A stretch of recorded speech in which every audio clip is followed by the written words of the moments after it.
பேரன்பு கொண்ட அயன்புருவாய் வாழ்கின்ற தாய் தமிழ் உறவுகளே, உங்கள் முன்பாக நின்று கொண்டிருக்கின்ற இந்த பிள்ளையும் சரி, எனக்கு முன்பாக எழுச்சியும் புரட்சியுமாக பேசி சென்றிருக்கின்ற இந்த தேர்தலில் தலைமையேற்று நடத்தி கொண்டிருக்கின்ற அண்ணன் ஹாஜி முகமது, நண்பன் தீபக் உள்ளிட்ட அனைத்து நிலை பொறுப்பாளர்களுக்கும் என்னுடைய அன்பு மாலை நேரத்து வணக்கம்.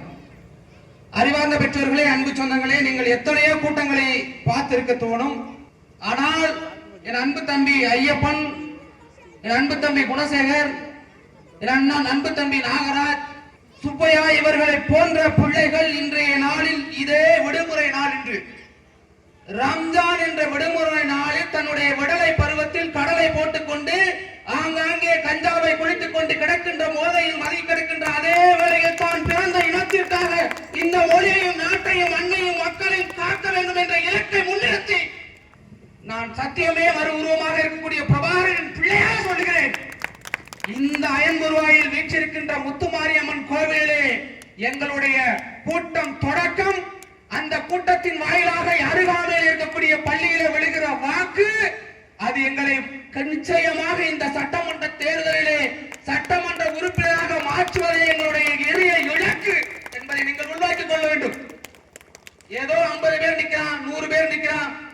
அறிவார்ந்த பெற்றோர்களே, அன்பு சொந்தங்களே, எனக்கு முன்பாக அமர்ந்திருக்கின்ற தலைகளில் எண்ணிக்கையில் இல்லை மாற்றம், தலையில் இருக்கக்கூடிய சிந்தனையை கொண்ட சிந்திக்கின்ற மூளையில் இருக்கக்கூடிய மக்களின் கணக்கில் தான் இருக்கின்றது மாற்றம்.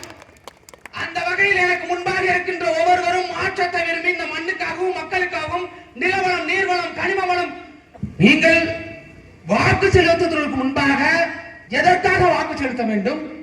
நாம் ஏற்கனவே இந்த வேட்பாளருக்கு வாக்கு செலுத்தி இருக்கிறோமா? அவரை வெற்றி பெற்று இருக்காரா? அப்படி வெற்றி பெற்றால் அந்த கட்சி இந்த மண்ணுக்கும் மக்களுக்குமாக எந்த இடத்தில் நின்று இருக்கின்றது தான் ஐயா எடப்பாடி பழனிசாமிக்கு அவர் வாக்குதான். அதே போல இந்த இந்திய நாட்டின் பிரதமராக இருக்கக்கூடிய ஐயா மோடி அவர்களுக்கும் ஒரே வாக்குதான். நீயும் நானும் சமம் என்பது இந்த வாக்கில் தான்.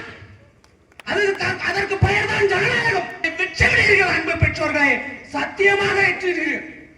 எண்ணி பாருங்கள், இதே இடத்தில் 2016ஆம் ஆண்டு 26 வயதில் என்னுடைய அண்ணன் செந்தமிழன் சீமான் என்னை வேட்பாளராக நிறுத்தினார். நான் உங்களிடத்தில் வந்து கெஞ்சினேன், வாக்கு செலுத்த 21லும் வந்து கெஞ்சினோம், வாக்கு செலுத்தல.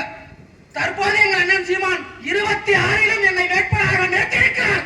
ஆமாம் அன்பு சொந்தங்களே, எங்களுக்கும் வழி இல்லைதான். காரணம், நாங்கள் உங்களிலிருந்து வந்த பிள்ளைகள், உங்களுக்காக வந்த பிள்ளைகள், உங்களின் வழி உணர்ந்த பிள்ளைகள்.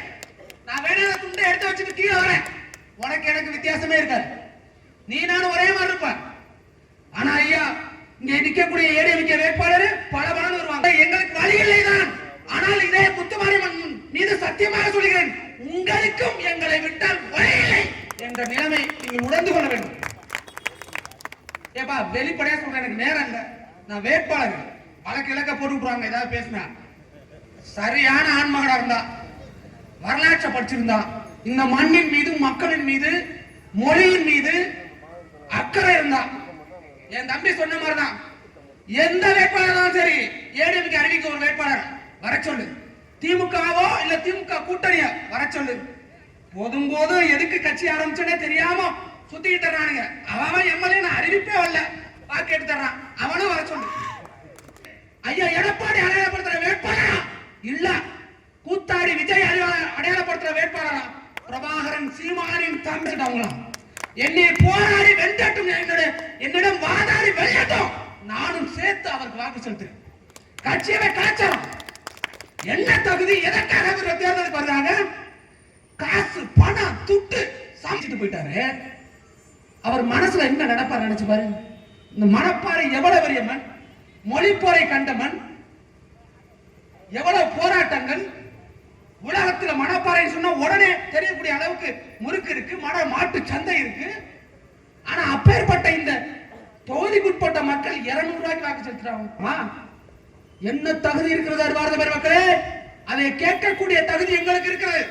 காரணம் அறிவார்ந்த பெருமக்களே, ஜல்லிக்கட்டு போராட்டம் போராடி கொண்டிருந்தோம். ஆனால் அறிவார்ந்த பெருமக்களே, நாங்கள் போராடி கொண்டிருந்த வேளையே இந்த விஜய் என்கிற நாய் திரிசாலின் இழுப்பை கொடுத்து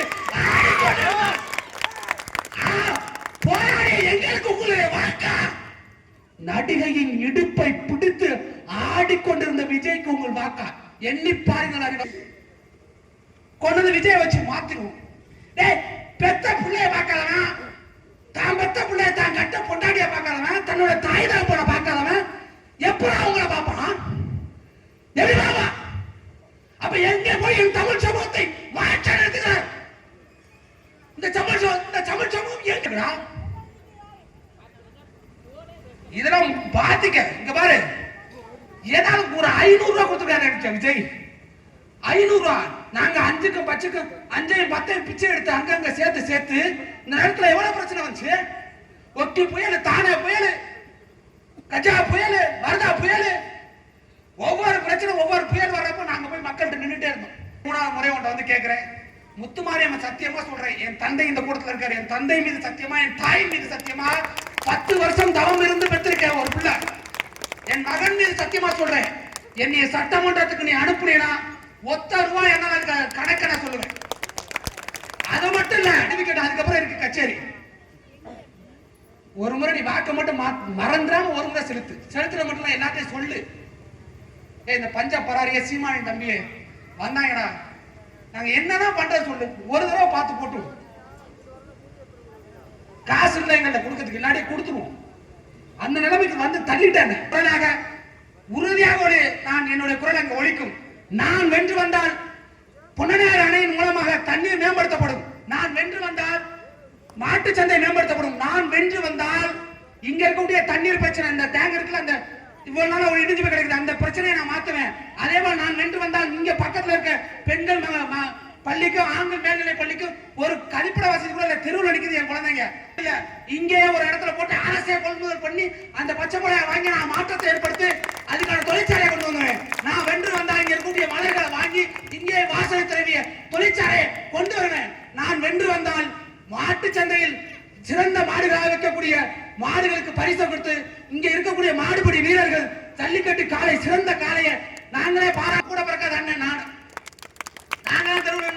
அடி வாங்கணும், உதவாங்கணும், புகைப்படம் இருக்கு, பல திட்டங்கள் கனவுக்குள்ள இருக்கு. தொடர்ச்சியா வந்துகிட்டே இருப்போம், உங்கள்கிட்ட தொடர்ச்சியா வருவோம்.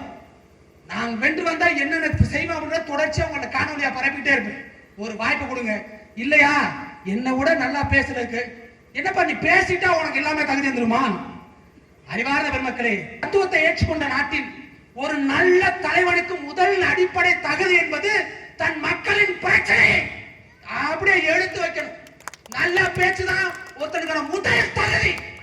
அந்த தகுதி எங்க அண்ணா சீமானுக்கு இருக்கு, எனக்கு இருக்கு நம்பிக்கை நினைக்கிறேன். ஒரு வாய்ப்பை கொடுங்க, உறுதியா வெல்லுவோம். மாற்றம் அவசியம் வரும். வாய்ப்பு கொடுங்க. நன்றி, வணக்கம். நாம் தமிழர்.